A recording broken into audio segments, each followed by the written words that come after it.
السلام عليكم ورحمة الله تعالى وبركاته. في هذا الفيديو سأحاول أن أشارككم منتوج اشتريته من الانترنت. منتوج آلة بسيطة ضد الشخير. فأنا اشتريتها لأني أعاني شخصيا من الشخير. هذا ربما سأسميه مرض أو ليس مرض، لا أدري، أنا ليس تخصصي. هو بدأ عندي تقريبا منذ سنة ونصف الشخير، واشتريت هذا الجهاز كما تشاهدون. الجهاز اشتريته من الانترنت. هو سأجربه وسأرد عليكم. أنا لم أجربه بعد، ولكن أريد أن أشارككم فقط المنتوج، أريكم هذا المنتوج ربما سيساعدكم بالنسبة للذين يعانون من الشخير مثلي. لأن الشخير كما تعلمون، الذين يعانون من الشخير سيحسون بتعب، أولا تعب، وكأنك لم تنم نهائيا، تستفيق وتحس بدوخة في الرأس، رأسك فيه دوخة. والمهم من هذا كما قلت هو أنك كأنك لم تنم، يعني لم تنم جيدا. لماذا لم تنم جيدا؟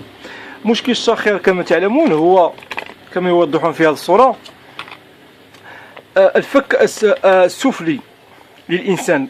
الفك السفلي عندما في النوم يرتخي، هناك ارتخاء في الفك السفلي. عندما يرتخي هذا الفك السفلي مع هذا البلعوم، ربما هذا البلعوم أو ربما لا أعرف تسميته، يعني يقع ضغط على ذلك البلعوم. هناك اختناق، يعني اختناق عندما ينزل الفك السفلي في حالة الارتخاء أثناء النوم على ذلك يعني مجرى الهواء، يقع ضيق في التنفس. عندما يقع ضيق في التنفس يقع شخير إثر احتكاك الهواء يعني بتلك اللحمة الموجودة. يعني هناك ضيق عندما يقع ضيق في التنفس فإن الجسم لا يستفيد بالشكل الكامل من الأكسجين، كما درست في بعض الكتب والفيديوهات في الانترنت وقرأت شيء، لأن كنت أعاني من الشخير وأريد حل. ووجدت هذا المنتوج، منتوج رخيص، اشتريته ب$1.50. بالنسبة للصيدليات الموازية لا أعرف كم يبيعون هذا المنتوج، سيكون ثمنه على الأقل 100 درهم أو ما شابه. أما بالنسبة في الانترنت فهو يساوي $1.50 في الانترنت. هذا الجهاز المصنوع من مادة السيليكون، تضعه في فمك لكي يجعل الفك السفلي موازي أو مطابق للفك العلوي. أي عند ارتخاء الجسد أثناء النوم، ارتخاء الجسد، لن ينزل الفك السفلي إلى تحت. الفك السفلي لن ينزل تحت، وبذلك لن يقع شخير. يعني ستكون عملية تنفس سهلة. طريقة استعمال هذا الجهاز سهلة. عندما تشتري أول مرة تضع هذا هنا في هذا المكان، تضعه هكذا في هذا المكان، ثم تضعه في ماء ساخن كما قالوا هنا مدة من 15 إلى 25 ثانية. ماء ليس ساخن لدرجة عالية، وإنما ما بين 70 و 80 درجة، يعني لن يكون ساخن كثير.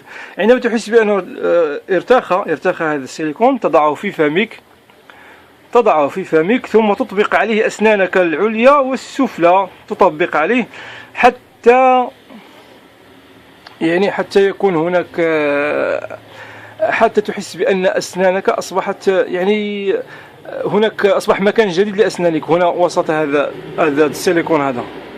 ثم تنزعه وتضعه في ماء بارد وتستعمله هكذا، تستعمل أثناء النوم.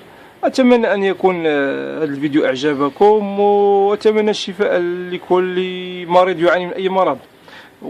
هو الشخير بالنسبة لي هو أنا عانيت معه، لأن أحس بما يقع في أثناء العمل، أحس بارتخاء، ودائما أحتاج إلى النوم، أستفيق ورأسي بدوخة، مكان مجرى الهواء أحس أنه يعني جاف بسبب الشخير.